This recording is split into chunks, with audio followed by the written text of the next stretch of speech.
1.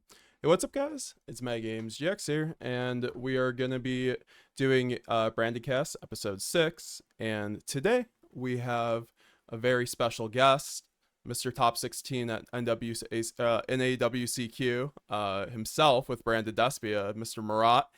How are you doing, brother? Thank you. Thanks for having me. Yeah, of course, of course. You reached out to me and we wanted to come on the podcast. Honestly, I couldn't think of a better guest, considering that you really just went to this last event, Nationals here 2024, with, you know, really the metagame looking like almost a tier, going into the format looking like a tier 0 kind of Fiendsmith meta, where if you weren't playing Fiendsmith, you'd need a good reason to be playing a different deck, and you piloted Branded through a very large event, like I think 2,700 people. Definitely the Yeah. biggest event of the year. And you piloted the deck to great success, getting top 16. So we're gonna be able to talk about your experience there, talk about your matchups, talk about your build. Also, I'm gonna throw up his deck profile in the corner so you guys can check out his deck profile. We'll go over it too. Of course, you can go to the actual video deck profile on my channel or Hakuna's. Shout Hakuna. And so I will definitely but before that, yeah, no, I wanted to ask how's everything been since Nationals? Have you been playing any Yu-Gi-Oh? Have you what's oh how has Marat been since topping? Yeah, it was definitely surreal topping. But I haven't picked up a card ever since.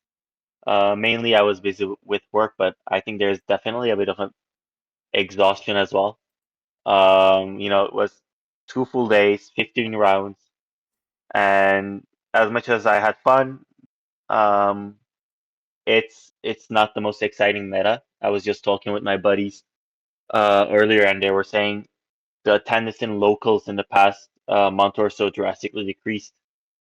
I think there's just overall exhaustion in people with seeing the same old stuff. And then, yes, I guess you can say Fiendsmith is a fresh addition to it, but I guess it doesn't really, the gameplay is more or less the same. So people are a bit bored. I know I certainly am. If it were up to me, and I had time to go to locals, I would pick up like a pet deck. I have resonators as my pet deck. Oh, really? Yeah, it dies to every single interaction you can think of. It's so frustrating to play. What's the end But board? the end board is, well, there's different end boards. One is the big guy, red Nova Dragon or Supernova Dragon, whatever it's called, with the trap card. So you can banish every card they control twice, or you can go into a single interruption, Hot Res Abyss Archfiend, and just 3 big dragons. And then next turn you just attack with the big dragons because it's kind of sticky. Oh, that's beautiful. I love that. Um Yeah, it's fun. It's fun. So yeah, we'll talk about your list now and your experience Yeah, in Nats. So you yeah. ended up going to top 16. We can talk about your matchups, but also I think what was most what I loved about your run is that you took a 50 card list into a meta, and you really just I think did what you needed to do with the deck list, and you had the correct tech choices, such as like the Book of Mm, Eclipses on top mm. of the Dark Rulers. So I just wanted to like ask you, and like, how do you feel about your deck list in retrospect? Like, are there any changes you would make to it at the moment? I mean, like, I do think I know multiple people have been testing the list and they love it, so Yeah. I have to. Um, well, first of all, I gotta admit to have a run like this in any big event, but especially using a deck like Despia, you need to get a bit lucky. I was lucky enough to not be in uh dimensional prison, right? Yeah. Which is a big thing, game 2 and 3 during I think any of the rounds. But every single round, I want to say every single game, without exaggeration, I got hand trapped twice. Yeah. Right, even going into boards. So I think it's a testament to the build that I can set up a very good board, getting hand trapped twice every game, and I can even set up boards and break boards, getting hand trapped twice into full, Snake Eye or Yubel boards. Um, a lot of the games went to game three, 2-1. I had a couple 2-0s there. So time was always a factor during the day. So you're asking me about if I would change anything. Main, I'm perfectly happy with. I don't think I would change anything at all. Maybe you can add a time condition card to the side for going second. I mean, we know everyone's complaining about the Lacrima burn. It's the it's the elephant in the room right now. And in the Swiss rounds, those were my only losses. It's the Lacrima burn. Oh, really? Okay. Yeah, if and both matches. So I started with 3 Ubels. I beat them all, and then round four was a Snake Eye player, actually a guy I played before in Toronto Regionals. Super good player. The second I saw him sit across me, I was like, "Ooh, this is gonna be a rough one." Uh, but luckily, yeah, I won. And then next 2 rounds were again two Snake Eyes, and both of them went to time. Both of them burned me. I think game three started with 9 minutes left. They comboed for 7, burned me for 1200. Give me the turn with 2 minutes left. And both duels, my hand was fear mode evenly and gas, right? So you give me there 2 more minutes, I'm winning. But you put fear mode in, they start to float, they start to go to their deck, so there is no time to go for battle even. So I couldn't do damage there. But yeah, so can't really complain about the build. And my top 16 loss was against Yubel 2-0. Hard bricked. Um, you know what? I can't really complain because the deck bricks, branded bricks, it's almost a going second deck with the engine it has with all the triple tactics card we use, Albaz itself and all. So I drew like I think triple Bestial branded in red, troll on Luckbird going first, and yeah, gave the win. So it That's wasn't meant really to be. unfortunate. Yeah. And you're correct on that with branded just brickings. I think like that's why I think taking the 50 card was definitely the play because I think you will be bricking a bit more at 60 cards. I do love 60 cards myself, but I have to admit I think I brick on that a bit more than Mm. I'd like it to, but you said those were your only bricks for the day, I believe, right? You didn't brick I any think other so. yeah, so uh Well, it depends. Sometimes branded is, and you summon Alibur, you get impermed, you pass, right? That's a semi brick, right? Because you can still combo if you're not interrupted. But this was literally 5 cards, no combo, no nothing. So that was the only proper brick of the day. okay. Yeah, no, and I see you didn't see the need for cards like Allura Darkness to kind of help like maybe consistency or anything like that, but was that just like an effect of Droll and Lockbird being on the menu in a lot of people's decks at the time? Allure is my all-time favorite card, um, but it's a frustrating card. I find a lot of times I draw it and I have 4 other spell cards, so then you can't really gamble it. But also, as you said, I think draw was on everyone's mind. Um, didn't get to practice much leading up to the tournament, but my theory was at the beginning of every format, the community says draw is going to be a great card. And then players learn how to play around it, at least the good players. Then draw efficiently becomes a useless card. Yep. So my idea is it's 12 rounds of Swiss. Even if Droll is not quote unquote the best card against Branded, there are hands where it stops you, or there are hands that it hurts you enough that you can't go into the lock. So I didn't want to gamble it. I just increased my bestial counts and high spirit counts, so I can actually bait Droll and then quick play high spirit add and play off that. Was High Spirits like the MVP for you? Yeah, it's a great card, man. Like, it's just sometimes I see in the opening both High Spirits and Branded Fusion in my hand. I activate Branded Fusion. I'm like, please ash this. Like, I'm gonna set up better. You know. Oh, really? So if Uh, you do you like leading Branded Fusion and then going High Spirits kind of thing? You think like is that kind of the play line you go down with it? it depends on the situation and the hand, really. Yeah, Um, yeah, but sometimes my hand will be so good that I don't want to do the Lubelli on discard. I'm I like, get that. Yeah, yeah, I got the High Spirits and I gotta wait to duplication say. yeah. No, I get So I'm that. like, sure, yeah. Ash it. We're good. We're fine. No, I've got that before when I have like Branded and Red and like Mercurier in hand. I'm like finding any way not to go down Lubelli online.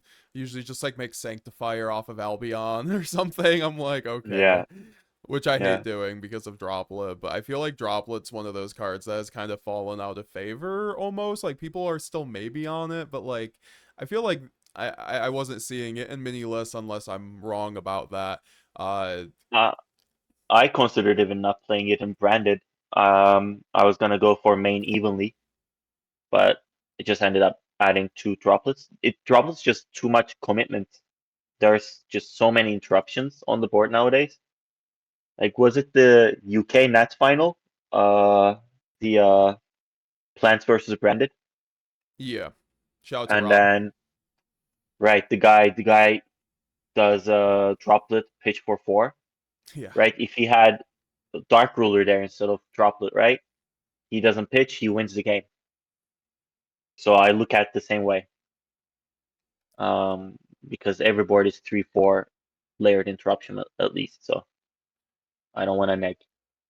Yeah, that makes complete sense. And then you have the Book of Eclipse. Like tell me about that because that was honestly one of my like probably my favorite tech of your deck that probably worked out all day. Like or maybe you have to tell me. Yeah. Eclipse, I've been on and off since AGOF format. Um, I thought it was good into Caesar with Unchained and into what is it called? The Rescue A Sports with their trap cards, right?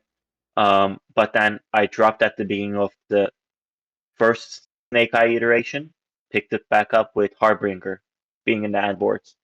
That was my around the Harbinger time.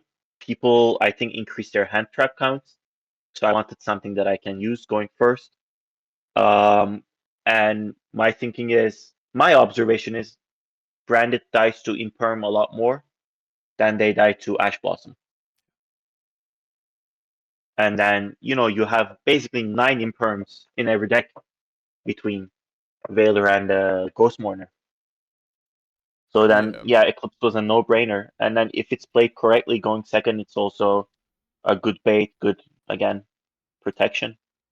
So, um, I think at one point after Pack picked up the deck last format, the branded lists were getting standardized. A lot of people were going after his build. I think the triple allure, double Mercurier, and all. Yeah. Um, and even around then, I was thinking, guys, you got a main Eclipse. Like, this is all good, but Eclipse is missing there. So yeah, Eclipse definitely the MVP. Won me games on its own. Yeah, no, I've been testing with it ever since your top 16 and it's just been honestly the best board breaker in my deck. Honestly. So I think that was a really good call. Really good theory on the droplet too. I think it's maybe something that we could all I mean, it's just whatever you want to consider. Like you said, sometimes our deck feels like a going second deck, which is awkward for when you have to go first. That's why I think it helps when you have like one card combos available to you, Right. which you don't have too many. You just have Branded Fusion on the Luber. Yeah. I mean, some cards are like like 1.5 card combos, like Yeah. duplication, like thrust, like technically, like I don't know, but like or like high spirits, but like it's that I mean that's why I've in the past like cards like Nadir, but with branded, it's always I've always told people it's a thing about it's a ratio game. You have to figure out your ratios. I think because either way, because if you don't, you're gonna end up bricking. You have to make sure you have enough playable cards, enough playable hands going first and going second, essentially, that don't just die to like imperm pass. Like Yeah. that was my issue at Nats. I mained Molt Charmy plus Dark Ruler no more because I was Mm, very much prepared for the Fiendsmith matchup on either end.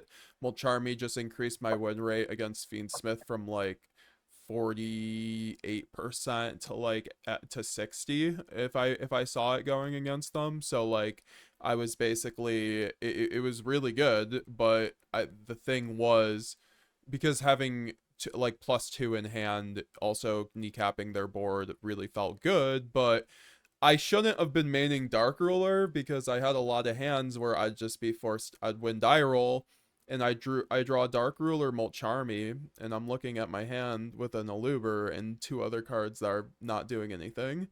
right. So I'm playing with three cards at that point, you know. So But so what were you playing? Uh, Malcharmi was replacing what in that case? How many cards were you I for the was net? running 60, and I Oh, think okay. I wasn't running Eclipse, but I was running Droplet. So I was running three Dark Ruler, three Droplet, three Molt Charmy.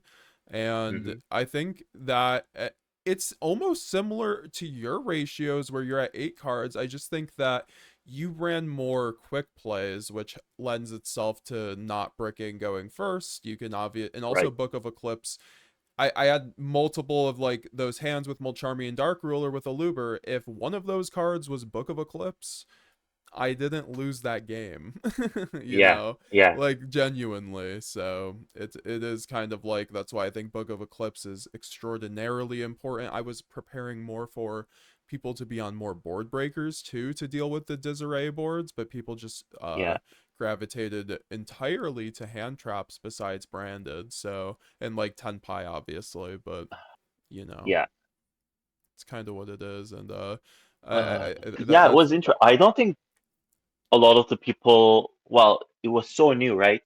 Cards came out 2, 3 days before the tournament, so a lot of people weren't really. They didn't really know what they were doing. That was my impression. I mean, I'm doing no interruption, right? We're playing branded no hand traps. They're winning die roll and they're passing boards to me uninterrupted with Anapaloosa and Flamberge with SP in the back row. Sorry, yeah. IP in the back row. Pass, right? Like the old combo, the old standard combo is better than that with Harbinger as an ant piece or something. So I think it felt like people were jumping through so many hoops to end up on the same board or even a worse board sometimes. Yep. Like they're doing their full Snake Eye combo, then they're bridging into the Moon Goddess, and then they're doing the full Fiendsmith combo, burn you for 1200 and pass you. And I'm like, cool. No Desiree, Dark Ruler, normal summon Albaz. Let's go. Games. Yeah, it's so much easier to deal with those boards when they're not ending on the Desiree that can chain to Dark Ruler. And really, Yeah, Yubel's the only deck that consistently does that. And yeah, sometimes it's true. a lot of the Yubel players were just not ending on Desiree, Yeah, from what I was seeing. Like, and for whatever reason, people, it's a new format. You always have to consider these things in a new format. You know, people are not playing optimally. They're taking longer in their turns because they don't know what or people don't know what the new cards do. So I think that's why cards like Spooky Dogwood, I think, like to me, at, always at the start of the format, that's a card I look at, even though it's right. not a healthy card for the game, I think, whatsoever. But like, Yeah, also, I don't know how I feel about the Spooky Dogwood situation, to be honest, because like I've seen right. opinions like on Twitter. I think it was like Chris LeBlanc. He said like Spooky Dogwood is only an issue if you're dealing with slow players, and like I'm not gonna. I don't know if that's necessarily a thing, but like because at the end of the day, in a new format, people are gonna be taking longer. So I think that either way, like Spooky Dogwood was looking like a good choice. I mean, there's been definitely a bunch of times in this tournament. I wish I played Spooky Dogwood. Yeah. It was I got Spooky Dogwood in top 64. I go first. get nipped, set up on a decent board. I can still lock. My opponent's first action is revealing gimmick puppet from their head. So I'm like, oh, all right. Well, we're not locking you, right? We grind it out. It goes to I win that game. He FTKs me game 2. Third game, I go first. I activate whatever a fusion summon card or special summon card. He goes Spooky Dogwood. We got 20 minutes left. I'm like, okay, what's happening here? Right? I set up a semi board. He tries to play into it, so okay, I'm gonna boost up my board in his turn. I go for fusion summon again. He Spooky Dogwoods me again. Turn 3, he Spooky Dogwoods me a third time. How much So life did now he gain from that? he was in 20,000s. He was in 20,000s, and all of a sudden I look at the clock. We got 8 minutes left. I'm like, uh-oh, not like this. Luckily, Masquerade is a card. But yeah, I ended up winning that. But it was funny how my opponent opted to side in Spooky Dogwood with 20 minutes left. Like that, it's a strict -1 when you think about it. Right? Because you're not really interrupting your opponent. But yeah, that was his game plan. I'm like, okay. Yeah, you don't think it worked? Um, It didn't work out for him, it seems like. So that's why I feel like at the end of the day, there are probably better cards than Spooky Dogwood, but also in that situation, obviously it wasn't the tool for the situation. He probably thought he needed it for whatever reason. I don't know. At 20 minutes I left can on the I can clock. see a scenario where because he's playing gimmick puppets, he's not really preparing against branded because he's not scared of branded. FTK, I mean, Oh yeah. right? So that maybe his side deck wasn't really well constructed for it. So then he just goes, okay, this is what I have. I'll put it. Um, They figured you couldn't that's OTK him, but you played Masquerade. yeah. Well, man, it took me. That was the longest. It felt like an Edison duel, you know. It was back and forth, pass, pass, pass, pass, and then Gimmick Puppet. I knew nothing about the deck. Their starter is insane. Do you know what it does? Yeah, it's like it special summons itself and then it specs one from deck, right? It's I forgot Yeah, which. it Yeah. sends as cost to reveal summons. That summons from deck, I think. So Yep. it's like a +2, +3 in one card, and then if it goes to graveyard, comes back to hand. So this So guy just crazy. recycled it every turn. I'm like, all right, I need to stop this. Uh, that It's was a good deck. I that see was why it entertaining. took so many spots, honestly. And that's why I think I like your side deck a lot because I think Droll is one of the best options for that deck. I'm not sure if you sided it in against them, but I've heard that Uh, Droll does yeah. stop the FTK. Droll, yeah, but I didn't draw it, so they just FTK'd me. Okay. It is what it is. We're playing 50 cards, right? That's another reason why I play 50 cards, and I'm not really a fan of the 60. We die to so many floodgates. Any continuous trap card we die to, right? A lot of ways to FTK us. So then I want to see my Droll, I want to see my Cosmic Cyclone, or my Evenly Matched. So this is the way to really increase your chances to see them. Yeah, Um, yeah, for yeah, sure. Did you like I do see the sphere modes and then like the cosmics, those are something right. I think you didn't really say that you saw the sphere mode, so you couldn't really test them out. Essentially when you only saw them, you were dying to Lacrimosa. So, Right. So those were the 2 times I saw it. Um, Again, 2 minutes more. 2 minutes more. Sphere mode is doing all the work. But it is what it is. One of those losses I'm kind of cheesy about because from game one I could tell this was gonna go to time. My first opponent that went to time, super gracious. I kind of put pressure on him, leave me some time to play, be a gentleman about it, and he was. He really just didn't waste any time, went through the full combo. So that's what I realized.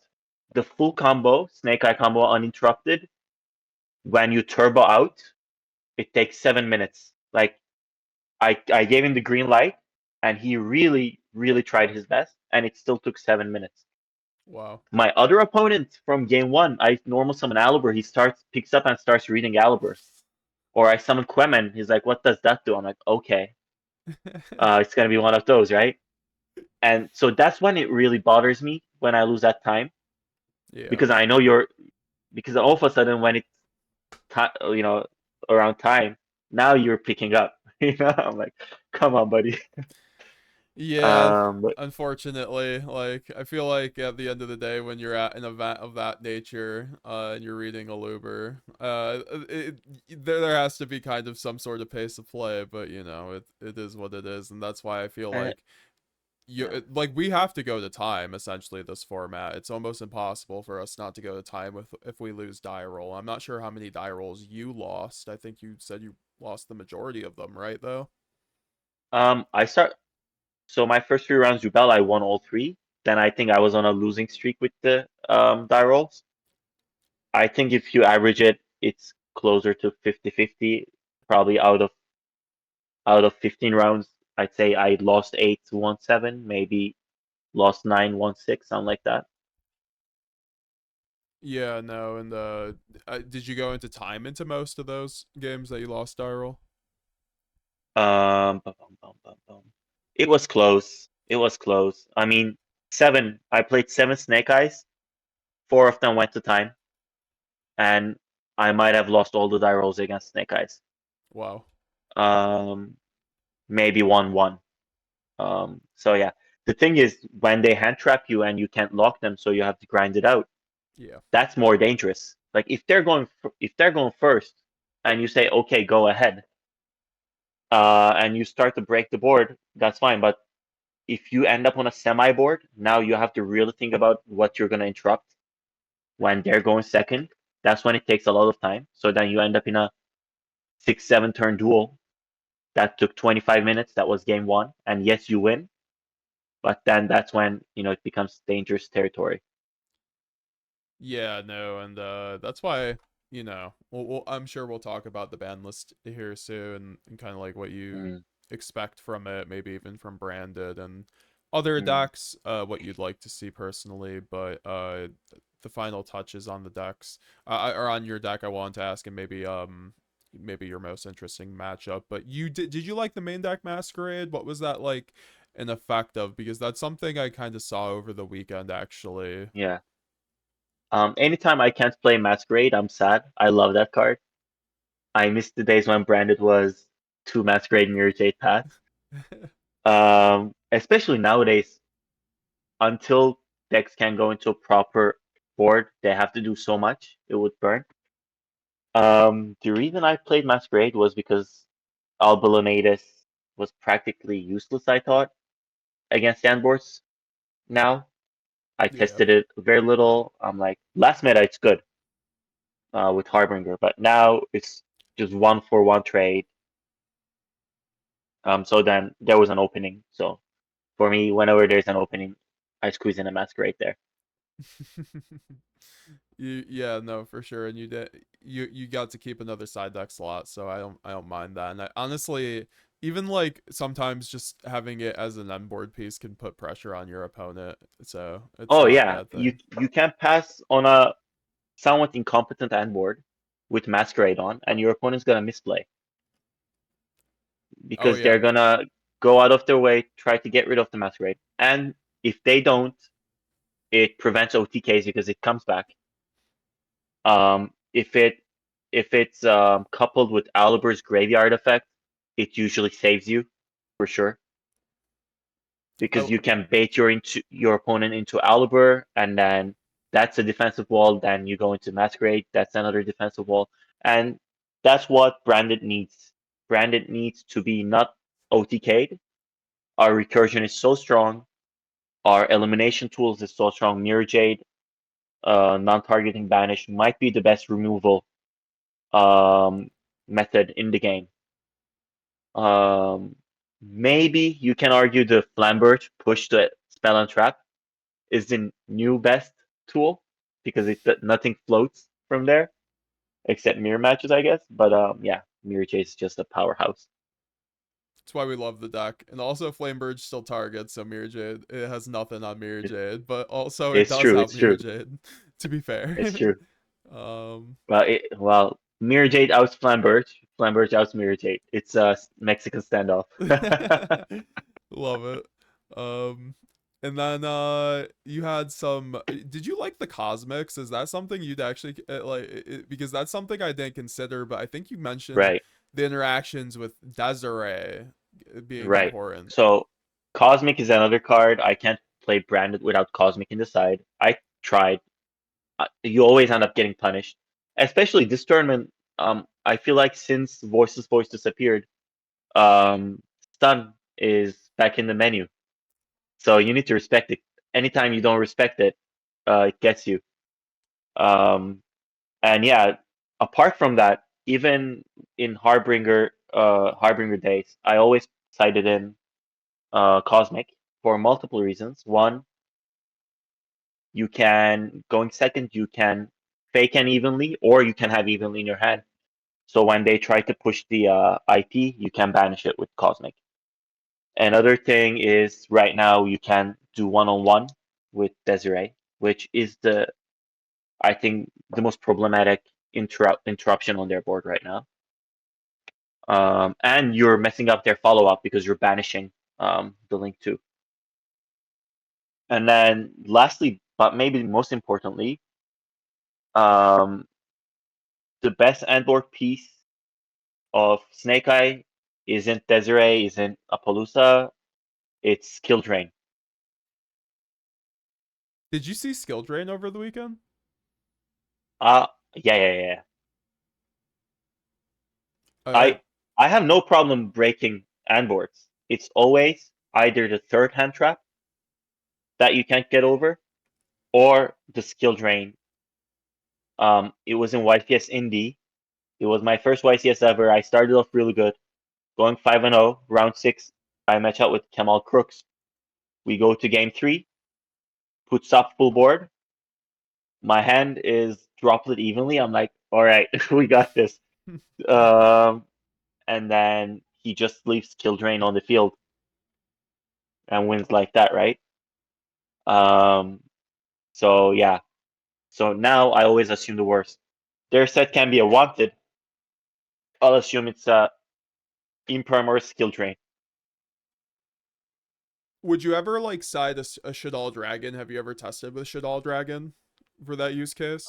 Or like Uh, Golden Lord? yeah. I tested it. Um, yeah. My thing with Shuttle Dragon is it assumes you're gonna first of all not gonna get ashed. Um, secondly is I think I wanted to banish over the destruction because also whenever I activate Branded Fusion because I'm going into a full Snake Eye board, I want to get my I don't want to waste my foolish effect of the Branded Fusion on uh Shuttle Dragon. I want to get some extra value Yeah. because I'm desperate to set up Puppet going third or else I'm gonna lose, right?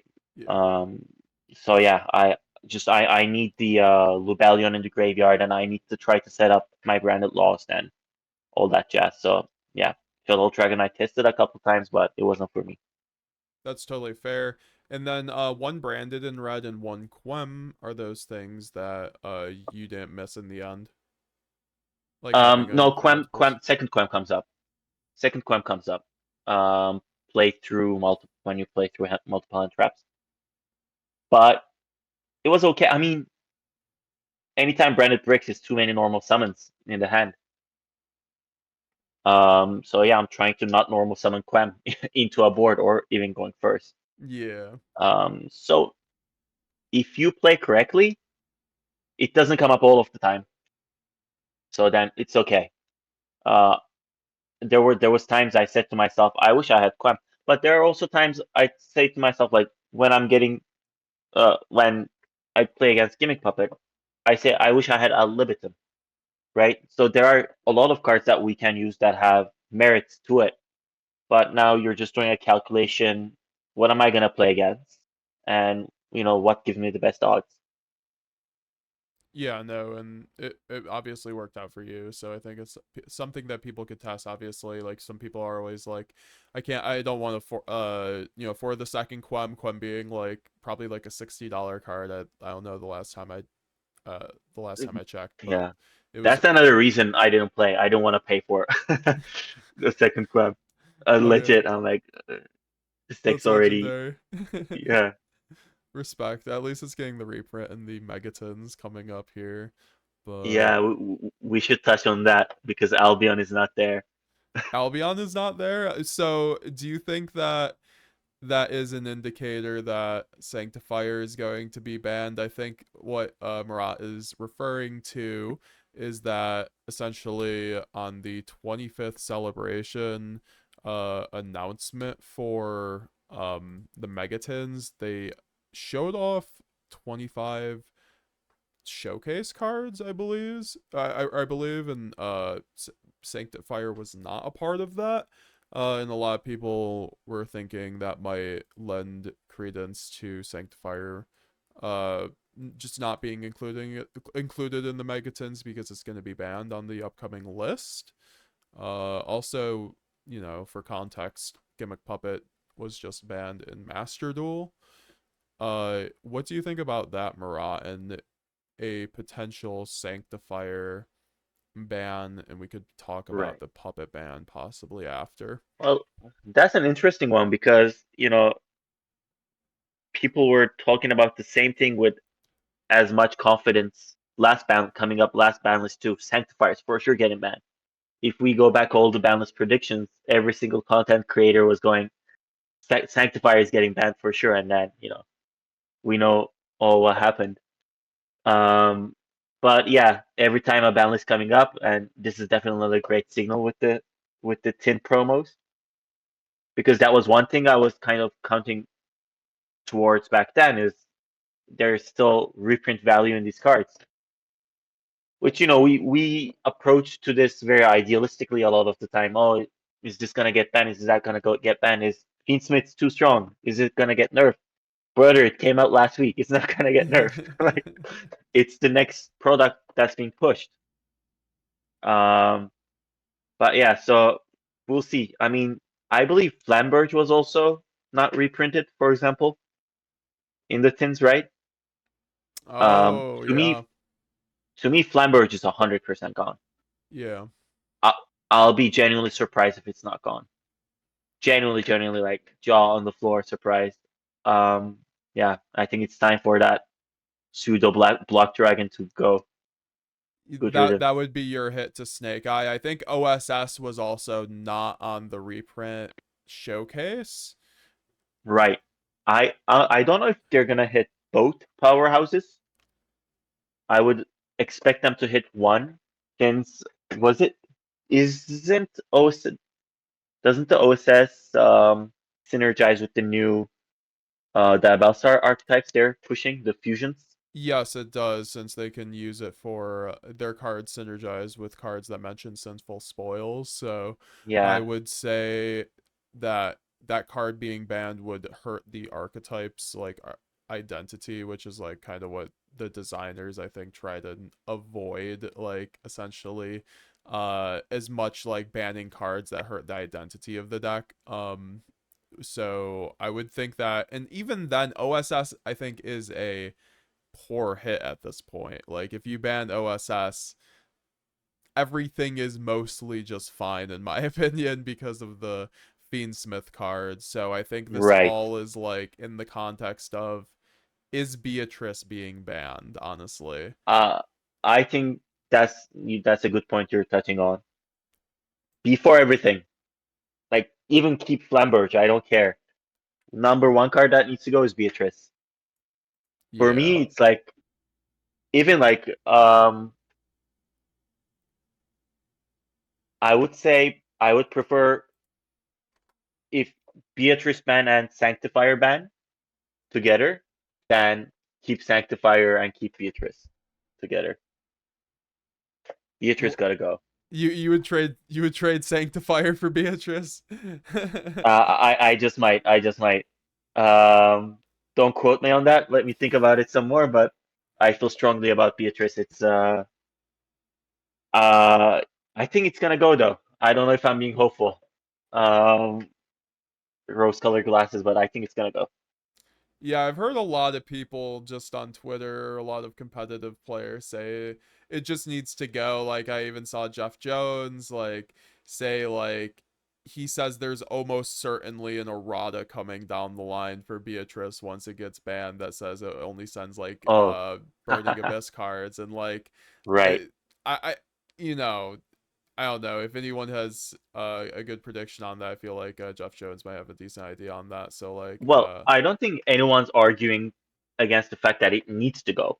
That's that's obvious. Is it gonna go? Is the question, because those are two different things. Oftentimes, we put our emotions into the predictions, and it's hard not to.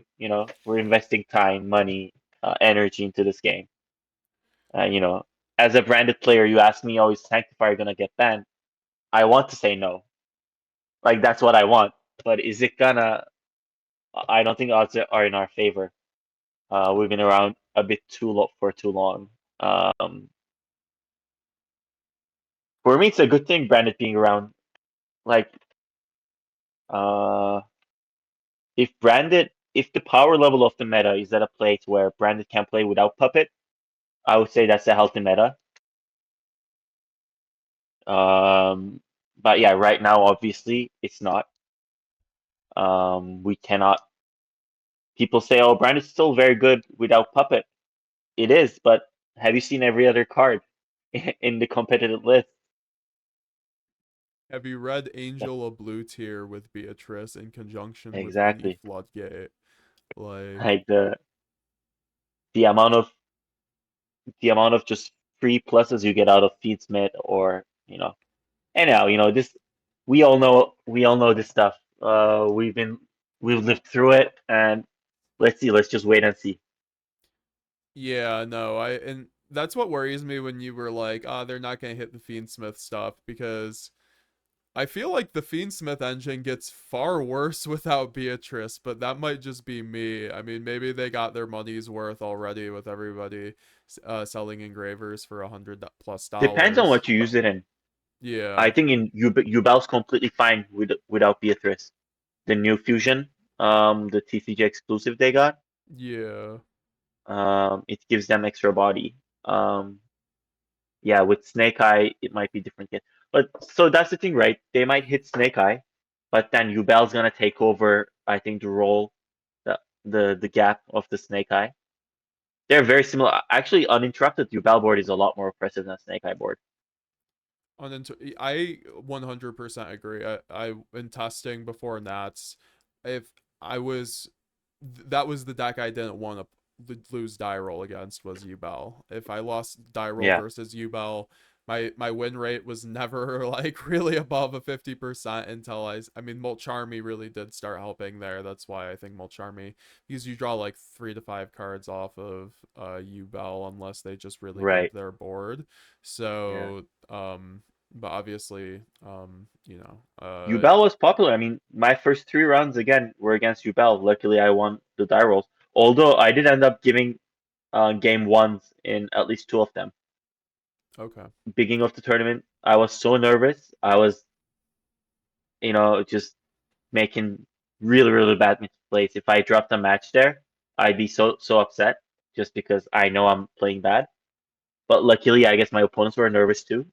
One of the Yubel matches, uninterrupted, my opponent passed on Blue Dog, a continuous spell, 3-set pass. I just Oh. go evenly.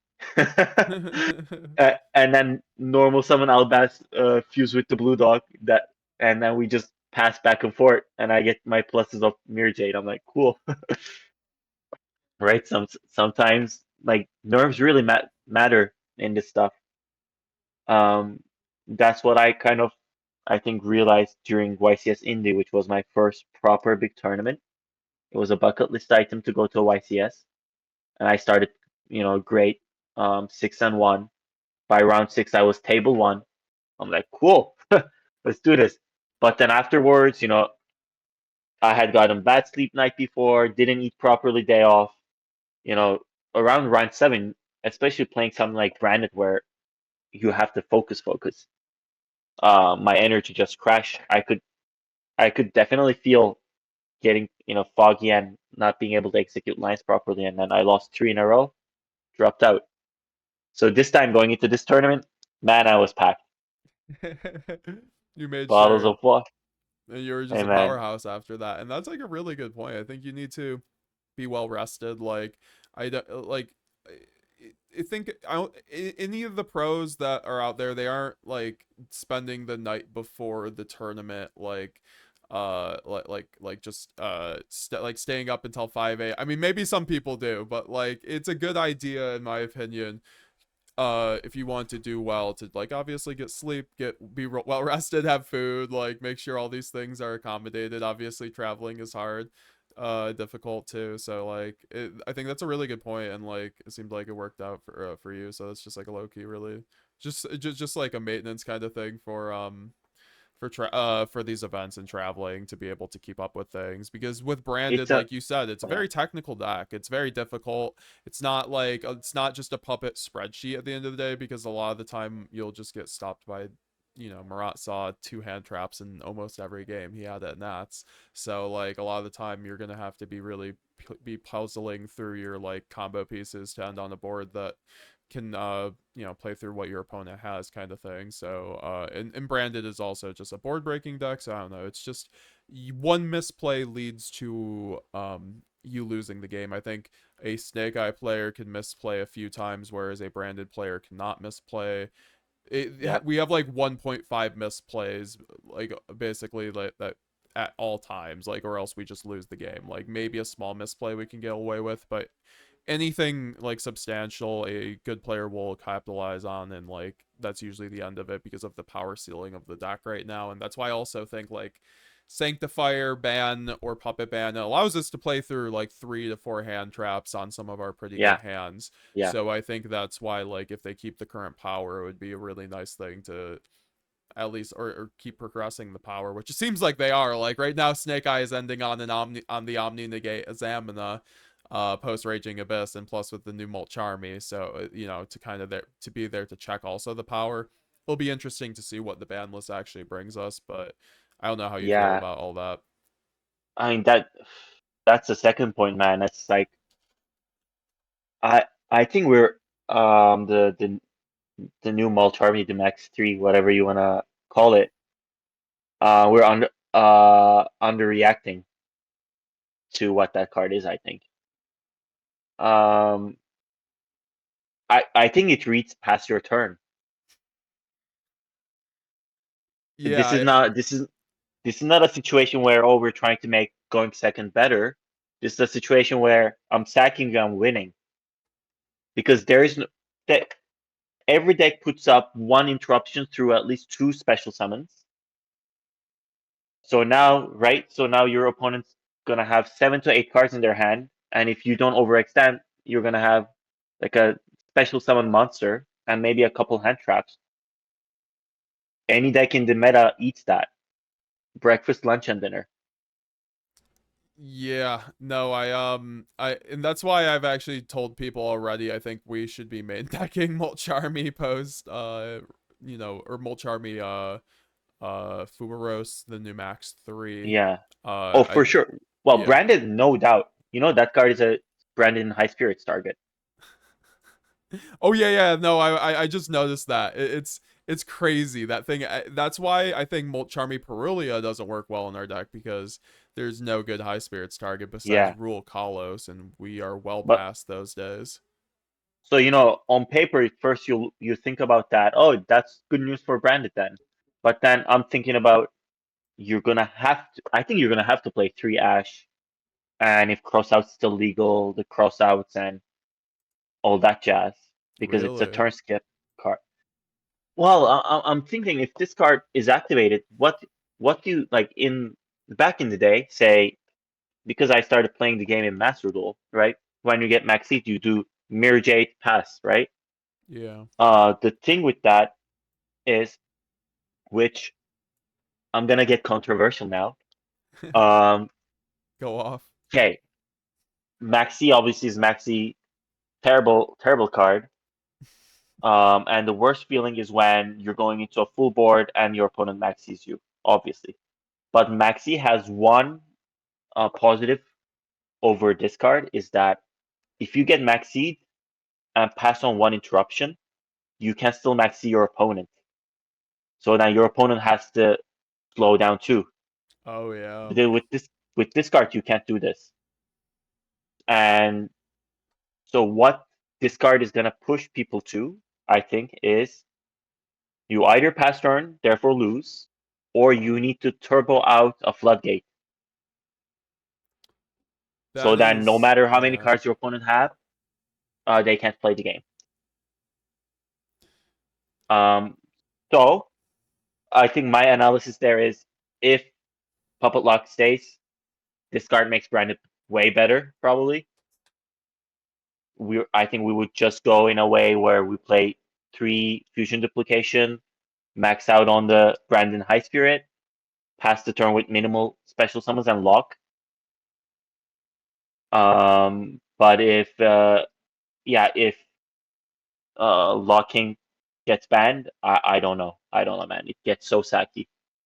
Yeah. What have you have you thought about what happens with your branded list because I think it becomes a bit different depending on the ban. I would say I mean, the Master Duel banning Puppet suggests to me that's what they're trying to maybe test the waters with. I'm not fully sold on Sanctifier because being banned because of the announcements, because there's a lot of other cards in that tin, to be fair, but obviously Sanctifier is a good card, so maybe they wouldn't show it off. So that's like the theory on that. Either way, what have you thought? What would you do in a situation of Sanctifier being banned? And maybe you could tell me of this. Would you still lock if Puppet was the only ban? Puppet slash Ido. Well, this I think it needs testing, and testing done in advance. I don't know. I don't know if it gives the best result. Like people need to react to it, and then I see how their decks evolve. So I can't really speak too much into how exactly I would do. Yeah. If Sanctifier gets banned, my first inclination is trying to make the Light and Darkness Dragon work as a pseudo floodgate. Um, Unfortunately, when I tested it very, very shortly in advance of NAWCQ, it wasn't the smoothest. Mm-hmm. And if you're adding Branded Banishment to your deck, that's just one more brick that you don't want to draw a lot of the times. And with the fire meta being here, you also don't get to fuse your opponent monsters a lot of the time with Branded Banishment. So it's like solely for your Light and Darkness Dragon, which is not like you don't want to use a card in your main deck just for one purpose. Yeah, Um, exactly. with Fiendsmiths, you like banishing their Fiendsmith stuff might be nice, right? And fusing into a Masquerade even. So then, and if the time is right, fuse into with your cards into Light and Darkness Dragon. But I'll have to see. Before Puppet was a thing in Master Duel, I was a Rouse Disciple guy. Really? Yeah. The old send off branded fusion. Yeah, yeah, Love it. yeah. That's what, like, there's so many alternatives. Like, I made a video right after the Master Duel ban. I went over most of the alternatives. It seems like Look, like, to yeah. me, Winda, with App Cologne and Arc Light, it's this Arc Light card, Okay. would be our Yeah, yeah. best alternatives. But The like, synchro. it's Yeah. a level 9, I believe, monster. That Oh, is, so you can send it off a Grand Guignol because it's a light. So right. basically, what it says is when it's on the field, you cannot special summon monsters from the extra deck except for non-Xyz, or except for Xyz machine monsters. So Mm, most decks do not have an Xyz machine monster that they can make with like a level 9. So if I give yeah. that to my opponent in defense position, it's still a Grand Guignol target. In the case that Sanctifier doesn't get banned, I thought that was maybe interesting. But like obviously you can out that with like tributing, you can out that with droplets. So I think that combo line gets worse. And then also the Right. window just to send App Cologne to get like Schism into rotation is interesting, but that's just kind of what I've toyed with. Like at the end of the day though, we have things like ad lib and like if we go back to a power level where puppet's not needed, we obviously don't need to be doing these silly things. To be honest, because we saw Right. people like See, Victor top the YCS yeah. before Fire format with top 4 with no puppet, you know. Ah, So yeah, I think that's the big thing. If the power level gonna go down considerably, I mean, we covered this a bit, I think, before we started the podcast. I saw Pac's wish list slash prediction the other day. Complete nuke, right? Um, he's like banning Flamberge, Beatrice, uh, the Moon Goddess, limiting the Tempai field spell and all. A nuke like that um will survive with Albion ban. But if you have stuff like Tempai attacking you without conscious, you need to lock that. If you have Flamberge bringing 2 searches every turn uh back and they can go 900 special summons a turn, you need to lock that. there's not a whole lot of Uh time that you can just like OTK through Snake Eye successfully and then they have a ton of follow up and it's like tough when you've already invested so many resources in. So, I mean, I think this was never really the case until Snake Eye came out, though. I felt like for the most part, you could still, I mean, Puppet wasn't exactly needed, but I mean, I still played yeah, Puppet, but I still yeah, thought it was like one of the best options for sure. The card yeah, is you're right. just reads win the game when it hits the board. So, either Yeah, way, you're right about that. I don't think in AGOF format um it was necessary. It was good to have. But it wasn't necessary. yeah. Now it's necessary. And that goes out to show the power creep we've been experiencing for the past 8 months.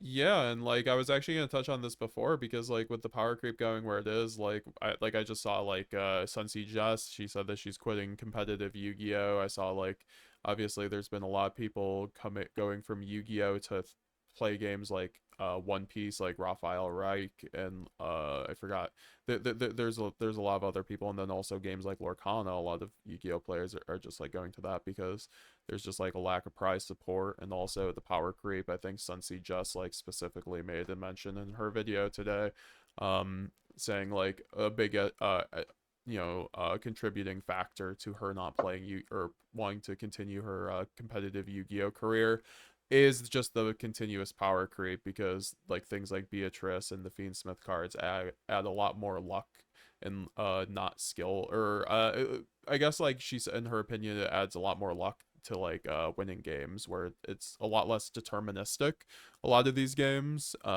going second especially with those cards in the pool. So I don't know, it would be nice in my opinion to see kind of like a pause to that kind of power creep and like if they need to progress the game one way or another, if they need to make a new mechanic, you got to do what you got to do, but I don't think like progressing I the don't know, game is man. through I'm power kind of creep. done with mechanics. Yeah, yeah. There's already way too many. I get No, it. but don't you? Not so long ago, 8 months ago, what was your opinion of AGOF format? I I, I think it's gonna be like an time wizard format down the line. To me, it reminds me of Edison in its variety. yeah, no, I think a golf format. I thought everything actually since Rise Heart was banned was pretty good. I thought Purely was still a bit too strong, but that's why I think like a golf format kind of solved a lot Okay, of those issues. So like let me specify though. AGOF format post Isolt ban. yeah, exactly. Like there was a lot of things wrong still post Rise Heart ban, like I sold Yeah. with Infernoble. because that deck's just going second. Like we talked about to Pack about this like on the podcast, but like that deck was just essentially FTK if it goes first. Like so, I just That deck, I don't know why it wasn't more popular. It was hands down the best deck in format. Nothing else close to that power level. yep, and the deck is still like it's still somewhat playable, but I sold ban definitely hurt us, so it's definitely um yeah, no, I think you have something there where that might be looked back at a Time Wizard format, and it would be nice to go back to something like that. But with Molcharmi, Fubaros, I think you make a good point before where it kind of reads as like a turn skip, and like I think that's going to be actually a staple that everyone kind of needs to Yeah, get. I don't want to make a panic for the card, but I'm definitely buying 3 copies of that card. I think it's going to be the next Ash Blossom. Like it's gonna that's gonna be. be cash money. Can't That wait card for is it to be gonna be secret rare. yeah. But think about the new staples between the Fiendsmiths and the Malcharmi, how much we're adding to the price points of decks. I think that's one thing that was striking to me when I came back to Yu-Gi-Oh, which is not so long ago. It was just last October. Um, I tried playing Branded without thrusts, and I'm like, all right, I'm just losing unnecessarily. So then trust around that I think was $100 a piece.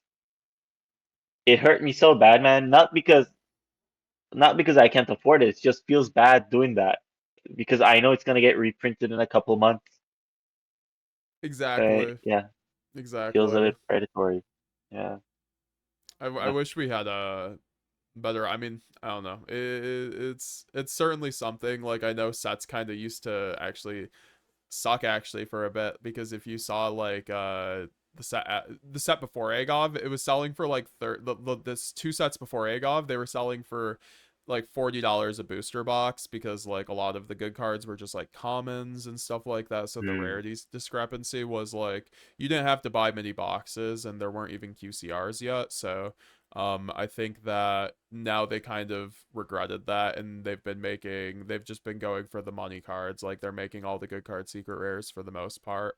So yeah, it's kind of just like a give and take to try to like because shops need to make money, which I understand, but also like right. it sucks for people who want to because like $120 an engraver, $100 for a thrust even for a deck that's not even like tier people that play very often, which is another Yeah, reason why I feel like Brandon doesn't deserve too much of a hit because we only had like one Nats win and then I think 2 second places, but I think that we'll see what happens overall when it we'll comes to see. the ban list. I think that we kind of Gotta stay hopeful.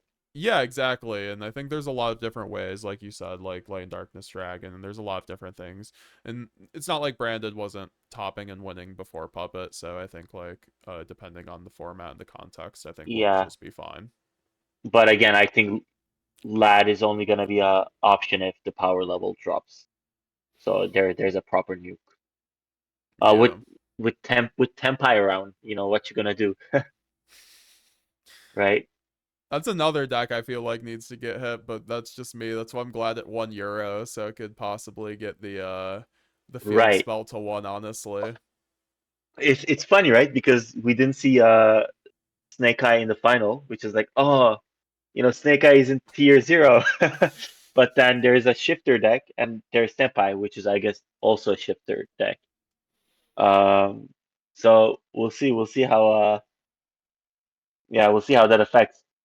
My friends were teasing me uh, after they announced that I topped and I won top 64. I think they were like, "You're gonna be the reason that they end up banning Albion." I'm like, "No, take it. I don't want it."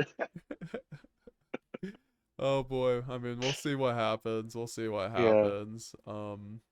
Trying to think if there were some other things or anything else. I mean, we basically covered we covered the puppet ban and Master Duel, and then things to consider for the next format. I thought pretty yeah, succinctly. It'll be interesting to see where that all goes, and yeah. and Overall, like I don't want to be the doomsday guy or anything, right? yeah. I do still enjoy the game. It is frustrating at times for sure, but overall, I still play it, which means I must enjoy it, right? Um, because there's no transparency, I am worried about the direction we're taking between the power creep and the maxi. Um, but yeah, we'll see. We'll see. Sometimes it takes a while for things to get fixed. I hope this isn't one of those. I hope there's a drastic shift with their approach as well, because this one card combo thing is, well, that's the reason why everyone's playing 20 hand traps, because every deck is one card combo. By the way, you were touching onto that, talking about how we don't really have one card combos. It's all one and a half, two, three, even. Uh, which is I think the greatest weakness and the strength of Branded at the same time.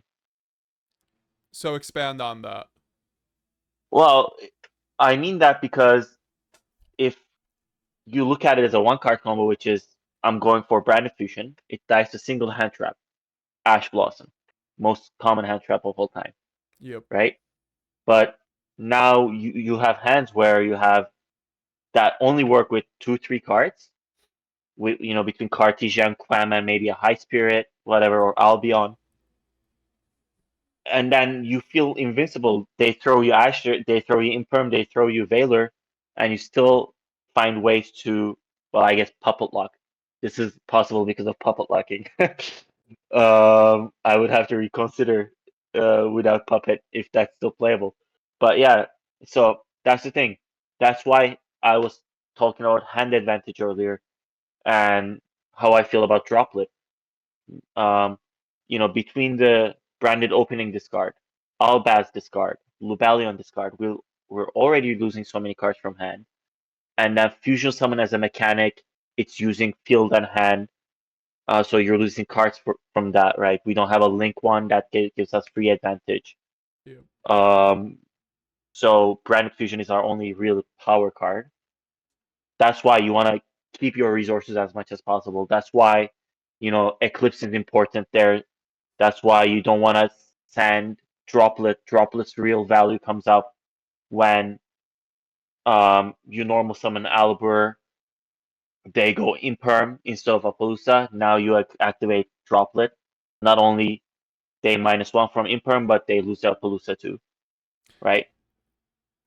Yeah, no, the 100%. So I think that's very well said and kind of put everything together. I think it'll be interesting to see what happens with Yu-Gi-Oh. I think things will get fixed. It's just depends on how long and everything like that. And I think Branded is one of those exceedingly fair decks that without puppet, since everything else is Yeah. basically a 2 card combo. That's why I do, as I mentioned before, I love Nadir Servant. That's always a card I recommend for people to try out. But also like with Shifter rolling around, it's always something to not consider also. But and also that's why I didn't run Maximus, because there was people would send Desiree and they would just send whatever fusion you already have on the board. So Man, imagine if Nadir was searchable. oh my gosh, that'd be so good. Oh man, I like the fact that it becomes super lore accurate when you play Nadir. That's a little fanboy part of me. That's why I like running Nadir. Yep. Yeah. Um, What do you think about? Do you think they're gonna print new Despia Albaz lore cards? That's the direction they're going. Yeah, I think they will eventually. It will just kind of depend, like, because they're on a new storyline right now, but I think they've said in the past they've paused the current storyline, so it's something that we'll see in some capacity. They always give support to, like, fan favorite decks, and Branded is one of the most, like decks at the moment, obviously. So or Yeah. just like its popularity on YouTube like is definitely there, and Right. people just love bringing the deck even through like formats like this. I think you mentioned before the podcast, like it's kind of an emotional thing if you wanted to choose Despia this for the NAWCQ or Euros, because for all intensive purposes, like you should be running Fiendsmith, one of the Fiendsmith decks, if you're trying to win Euros. But like Branded is one of those tried and true picks that a lot of people just like to play because they like it. So at the end of the day, I think Konami will give us new support. Just depends on when we'll get. I mean, we have the Alba system Dogmatica coming, which is not very Oh, good, um, terrible. unfortunately. But I do think like we are such a generic fusion deck that if anything, for right now, we're gonna get a lot of.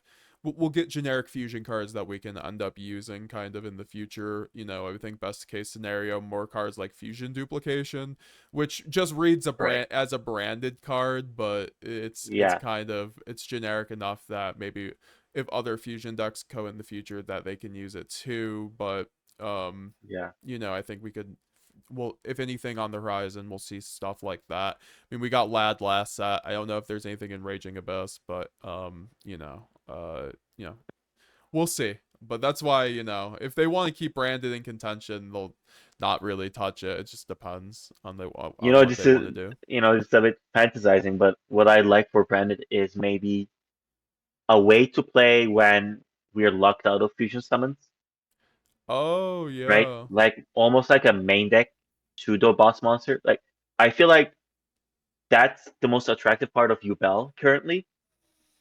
You can block them one way or another from their extra deck, but they have an alternate win con and getting the Yubels on the field and attacking Yeah. for damage, right? Um, even with what is it called, with Snake Eye, Flamberge is a powerhouse. They can push your cards and really interrupt your board and all. I think maybe a card like that in Branded could be interesting. So we're not so extra deck reliant, and maybe that ends up becoming a way to play when Mulcharmy Mulcharmy is out, right? I like that. Yeah. That would be good, right? Like, I've never actually heard someone suggest something like that, like a main deck boss monster for us that's like searchable that could just give us another like win condition kind of thing, help us play through Mulcharmy. I like that. Yeah. I've always said something like a fusion deployment for Quem, but like obviously we have things like opening and then also a stellar, so I almost got it this latest set, which is a stellar of the White Forest. I'm not sure if you did any testing with that card. I think the latest like Euros, the top 64 Euros list just came out. Actually, the only person to Oh, did talk it? with Branded. I don't know if you saw that. It was a 60 card branded U-Bell list. It's in the group chat. Um, it Okay. is It's not online yet. yeah, yeah, it's in the group chat. Blazing Branded Kings. It might just be up there, but so Nightfall posted it last night. Shout Nightfall. But yeah, no, it's that's something I want to ask you also about what you thought about it. So, um The deck because list? yeah, because it was basically a branded Yubel deck list. It ran 3 Nightmare Throne plus 1 Yubel plus one of the or one of the mid-tier, I think Terra Yeah. Incarnate. So Yeah. it obviously ran like a small Phantom of Yubel engine to kind of help facilitate kind of 60 like a cards. Phantom of Yubel. I considered this very, very briefly. A friend of mine was joking around, "Oh, you're gonna play Yubel to dodge the Ash Blossom." Um, hey, look, to me, that's I guess the fun part of Yu-Gi-Oh! You can criticize someone's list all you want, right? But if they're winning, man, Yeah, 100%. So, right? So this guy topped with a non quote unquote non-tier deck um at the biggest event of the year in Europe. So congrats to him. If it works, it works. yeah, So, yeah, no, 100%. Even had a stellar in there. So, and evenly which is something that you mentioned before. He had the eclipses too. yeah. So, But I can picture the brick hands with this deck, yeah. and oh boy, between Yeah, the that's the evenly, he runs thing. Eclipse too, double Eclipse. Oh, crazy! This is like he and his own Ghost or the Spooky Dogwood. Yeah, the spooky Oh dogwood wow. is beautiful with the deck lockdowns. Another card I want to mention is Black Goat Laughs. Oh Uh, yeah. yeah, our pseudo Albat story card. Um, I love that card. Like since it came out, uh, round 7 to go to game two, I played against my buddy James, HakunaMyData or HakunaMyData. Sorry, James. So Branded Mirror. Uh, and actually going second into Branded Mirrors to not get puppet locked, I side Black Goat Laughs just in case. I can do first action branded opening and pitch it and call Albion. Uh, and it did actually come up. It stopped uh puppet lock Yeah, no, I was going gonna say second. I've actually shout out to Raul. He's actually advocated for Blacko ever since it came out and branded because it's great for the discard fodder and it's also a thrust target. It also like Yeah, I thought like in previous formats you could basically call any single name and it was kind of better than D barrier in a lot of situations for that reason. yeah, Like against Snake Eye you could obviously just call Flameburge or Ash and then also it's devastating against a lot of decks going second to just like take out their one piece that can board break basically. yeah. So Against Tempai, if I draw it, I feel so confident. mhm. Against my round 11, I think was against Tempai. Game three, he what happened? I guess that wasn't the game I drew the black coat, but game three he ashed and shifted me, and I still won. Oh my gosh. Like yeah, I set cold buy and eclipse pass. He tries to go to he goes field spell. I'm like, oh. He tries to go to level 10 on his main phase, so now I'm completely locked out of things. I cold by his target, and he goes to battle. Quick play spell. I go Eclipse. Live another day to win. Again, name of the game when you're playing Branded.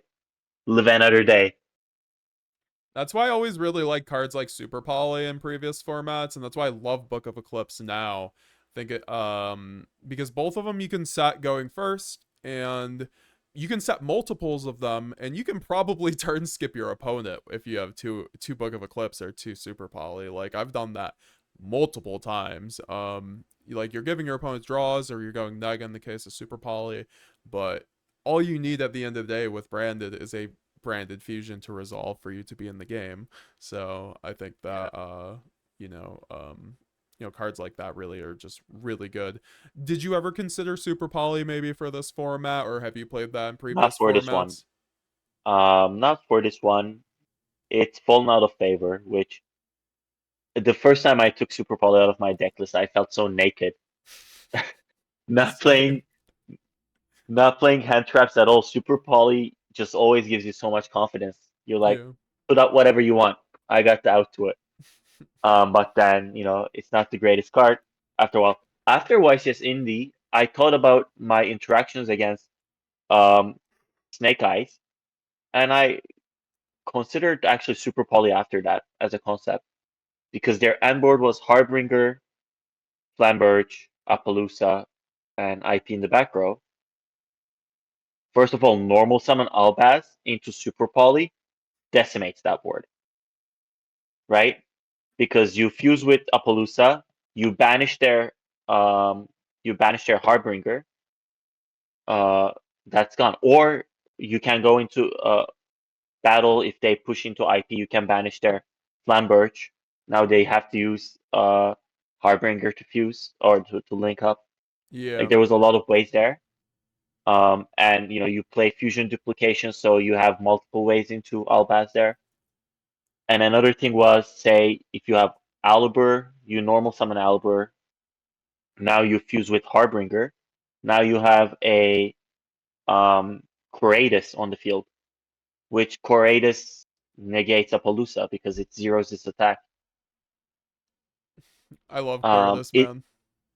yeah, it's not a great exchange if you go normal summon Alibur because you wasted your normal summon, your -1, uh, -2 from Super Poly.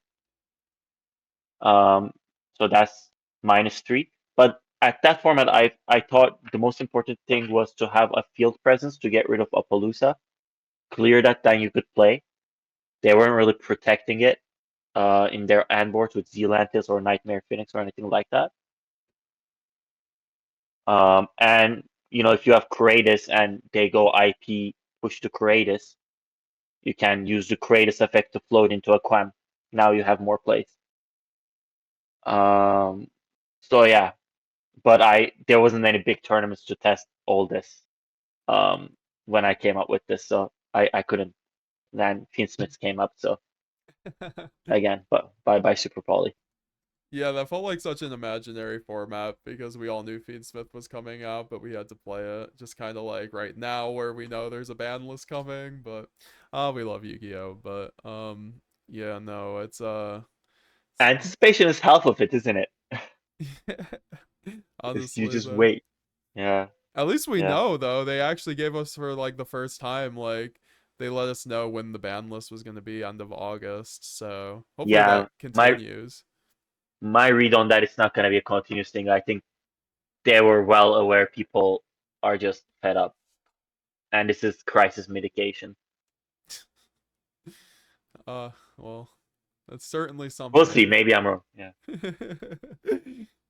No, I'm afraid you're right, but we'll see. I'll still have high hopes. I think, like I said before, things will eventually get fixed. I think you get like with Master Rule 4, like or with the links, you know, basically making a lot of people end up quitting the game with how they ended up changing the game. It just they eventually fixed that, and I think we'll hopefully see an eventual fix to the prize support situation, and then also Oh yeah. just also the I think most importantly and most like what they actually could do immediately is just like fixing the power creep at the game. But I think there's a lot of things like prize support. Like I think I saw John Moore, House of Champions, shout out to him. He suggested like they could be giving out for regionals and above events, like Starlight sheets and stuff like that, which cost them very little money.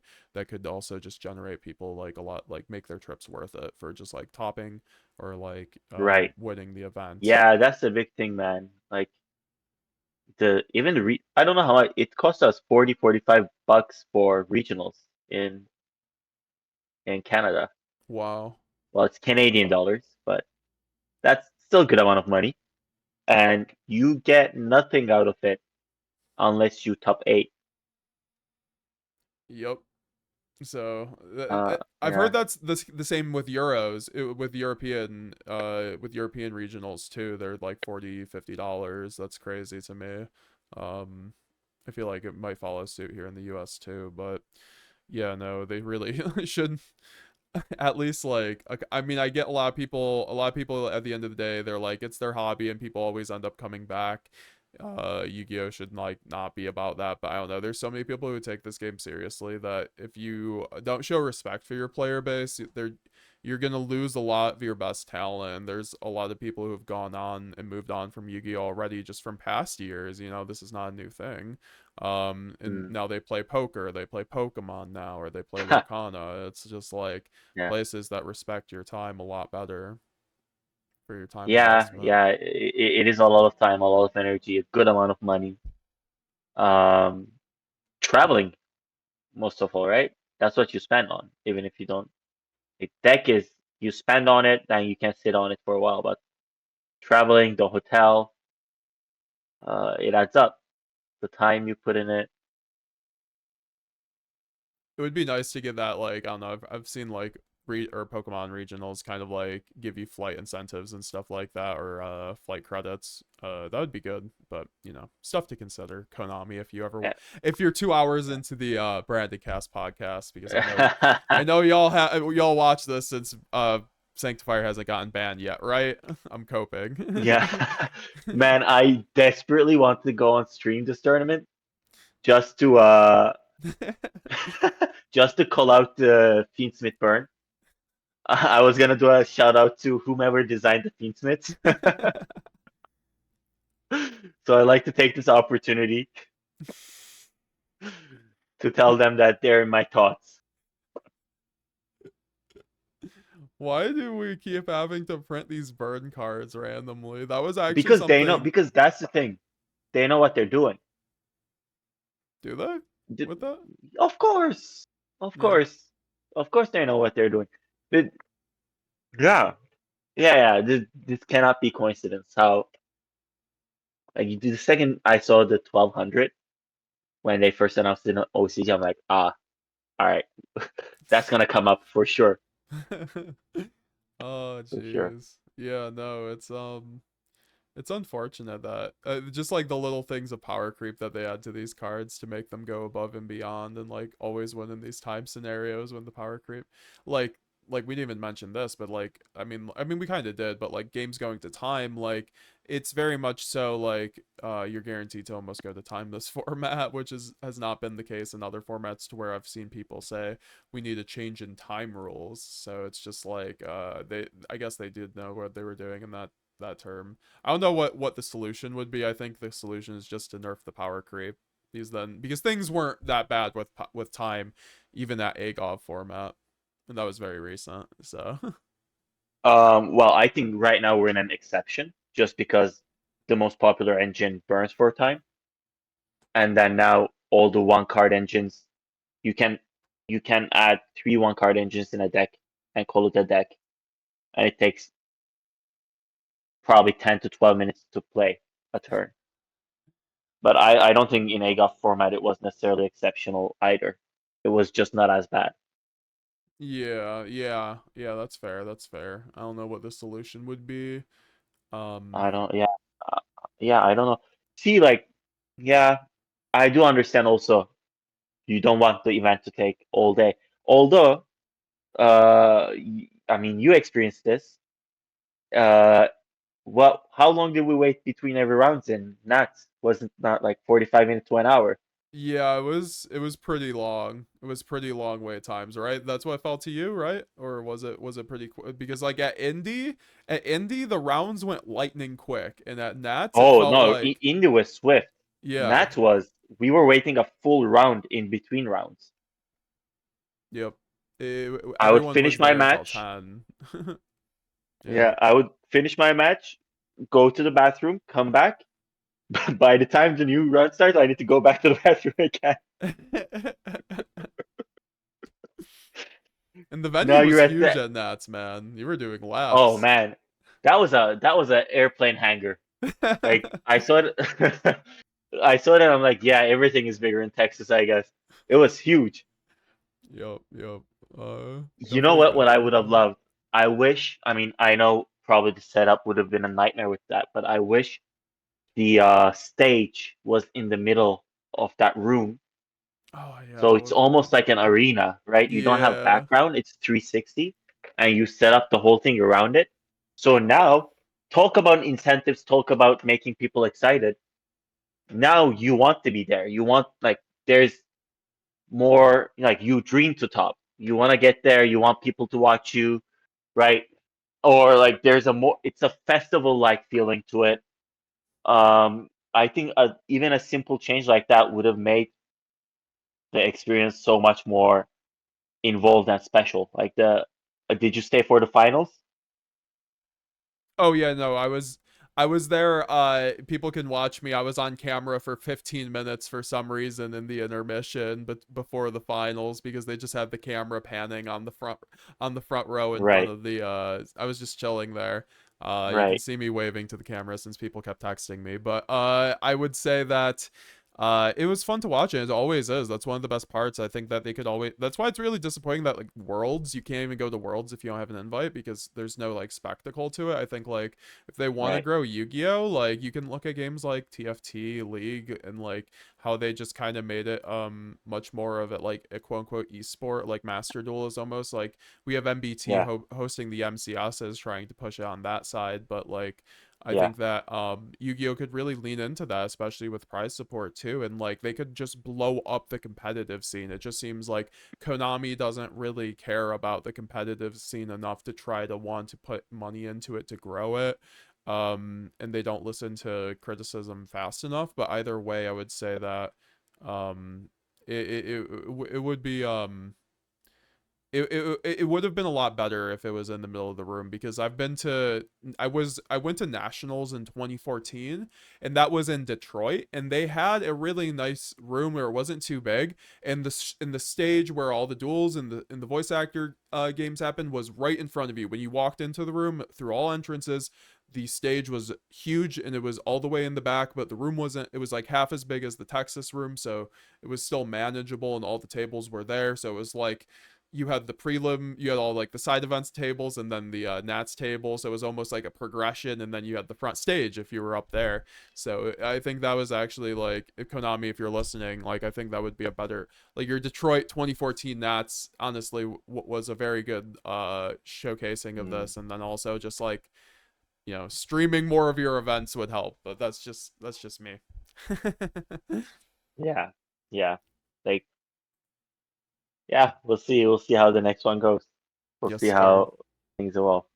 Yes, sir. Yeah. Will you be going to some events in the future? Will you be competing? Are you taking a break from this? Or are you excited for the post ban list? Like, will you be playing once Yeah, that comes out? I don't know. Yugioh right now is not at the forefront of my mind. Um, we'll have to see how things evolve with the ban list a little bit. Um, I'm considering YCS Cancun maybe. There's gonna be a YCS Niagara, which Yes. is right by my doorstep, which is great. But the Mulch Army is gonna be released by then, and Cancun I think is right before. And yeah, I'll check the plane prices. And make a decision there. It might be a mini vacation with a couple days of Yu-Gi-Oh in the middle. Yeah. That might be interesting. Great. And oh, maybe we'll see you on Branded. Maybe we'll see you on Branded. So Uh, Yeah, with that being said, I do want to. I think we touched on basically everything, so I do want to yeah, thank you for yeah. coming on and coming on this very meaty, lengthy podcast. Talked about everything branded and your experience at Nats. Once again, do want to thank you for reaching out. And Murat, is there anything that we can have people check out? Do you have any shout outs, or like really just like if you have any like socials or anything that you want people to go to, or any last words? Um, I should have been better prepared. No, I'm not. I'm really low key in this game. Just if I wanna plug in something, it would be HakunaMyData, my boy James. Great guy. I mean, Toronto. I just like to, I think, give a shout out to the Toronto Yu-Gi-Oh scene. Yeah, I'm somewhat new to it, but um, a lot of great guys, a lot of competitive players. Really, I think must be one of the best local scenes out there. And then the regionals are super strong too. You see a lot of big names. Um, yeah, and I just hope things evolve in a way that, I mean, Yu-Gi-Oh players will never be fully satisfied, but we're a bit more satisfied next time. And yeah, maybe see you in Cancun or Niagara. Yes, sir. Yes, sir. For All sure. right, I'll be at Niagara, so hopefully see you there. But all right, either sounds way, great. all right. Thank you for coming on, and everybody, Yeah, please leave a like and comment down below what you guys thought. Leave a question, all that fun stuff. We will be seeing you guys next time. Have a good one. take care. Thank you.